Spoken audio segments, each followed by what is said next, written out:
Hello everybody and good day to you all. Today I'm talking about the Netflix original series, The End of the Effing World. This is season number 2, and we're pretty much, the show, this is the aftermath of what happened last season with Alyssa and James.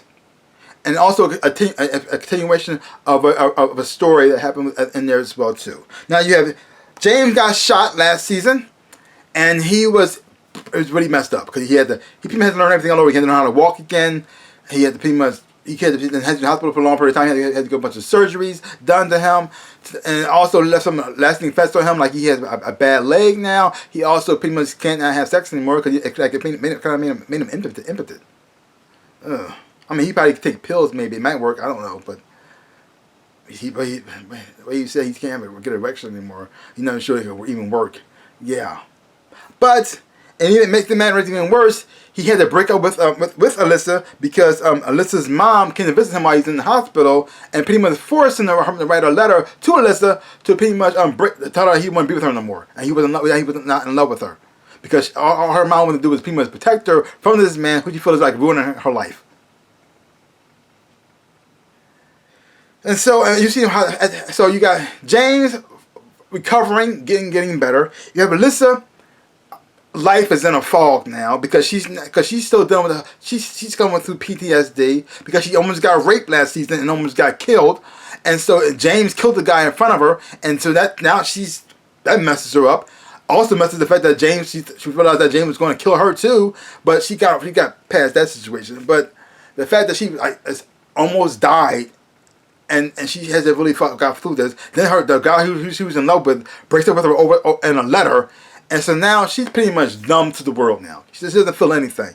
And so this guy comes along named Todd, who's played by Josh Dillon, and he treats her nice. He says some nice things to her, and because she just want to feel something or be with somebody or not be alone, she not only just agree to date him and be with him, but also she pretty much asks him to marry her.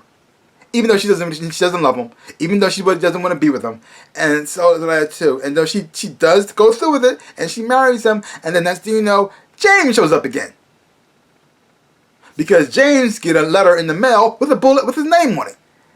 And previously, Alyssa got a name in the mail, but put up a name on it too, but spelled wrong, so she didn't take it seriously. But James did, and he was concerned about Alyssa, so he went to go see her, not in not in a good straight way. He did it in an awkward, messed up way, but he went to go see her, to see what she was doing, see how she was feeling, see if she was okay. And just like always, they had this straight, real monotone talk that everybody does go through.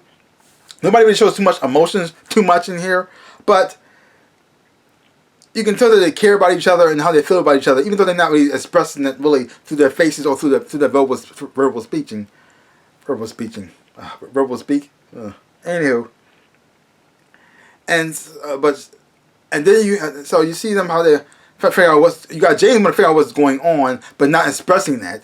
And you got Alyssa happy to see James, but at the same time she's mad at him too, and also not expressing that. The thing is though, they're saying everything they want to say to each other inside their heads, but they're not saying it out loud. And so just watching them get to that point when they finally do talk is it's so gratifying. I just yes, because you have Bonnie, who wants to kill them. Now, Bonnie was the girlfriend of the professor, who was a perv, who tried to rape Alyssa, who James killed. And she went to jail for hitting a girl with a car, because she felt as though the professor was being attacked by this woman who was lying about him for being a pervert. But the truth is, he always was the pervert, and she was just crazy, and she didn't want to see the fact that he was playing her and using her just for sex to get what he wanted, and also being with other girls too, who she just couldn't handle. And so she's seeing Alyssa and James as these evil people who just barged in his house and just killed them with no threat, no care in the world, and then walked away and got away with it. Like, chick, you're in jail for running over a girl with a car. They're not in jail. Why is that? Nothing was clicking in her head, but the thing is though, she was so obsessed with this guy, so in love with this guy, that she felt as though she had to pretty much defend his honor, even though he was playing her and using her. But overall, I really did enjoy this season a lot. the pacing of the show just moves along quite nicely. Even though it has it's very dry tone and everything, how people talk, it has humor to it as well. Very dark humor, but there's humor in there as well too. And acting performance from everybody is just fantastic, because to keep that tone, to keep that style, to keep that expression throughout the whole entire thing, it's just mind blowing to me. Like, wow, it's just like, be that committed. It's pretty good. And also, even though Bonnie was the bad guy and she was insane and she was crazy, you still do feel sorry for her, because you understand where she's coming from. Her mother was hard on her, pretty much like abusive to her, because her father left her, and so she pretty much forced all the responsibility on her daughter, all this pressure on her daughter. She pretty much like beat her down emotionally, and anytime she didn't step up to that plate at all, she pretty much treated her like crap. And so now she fell in love with somebody who acted nice to her.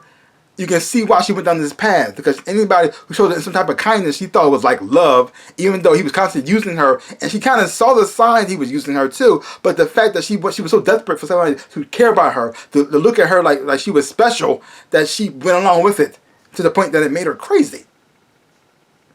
And you have James and Alyssa, both people who care about each other and love one another, but because of other people and influence of that too, things they've been through, it's hard for them to express how they feel until they're put into the crap where they have to express how they feel. Until they're forced to. So, like I said, the pacing of the show moves quite nicely. Each episode just gets more interesting as time goes, as it goes on. It's a very short series. I don't know if they're gonna do a third season. I want to see the point really. But overall, I enjoyed it a whole lot. I enjoyed the new introduction to the new bad guy Bonnie, seeing her story, how it connected to both Alyssa and James, and also the pervert is who they killed. Wow. So well done. I really did enjoy it a whole lot. Leave comments down below, and also, if you have seen it, and if you haven't seen it, check it out for yourself. Cause I'm giving this series a grade. I'm giving it a B+. I'm giving it a B+. Cause I really did enjoy it a lot. But leave comments down below. Let me know what you thought about it.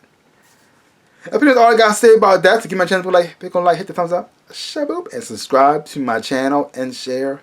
I would appreciate it. If you're not subscribed to my channel, please subscribe to my channel. I'm trying to 100,000 subscribers. Help me on my journey to get there.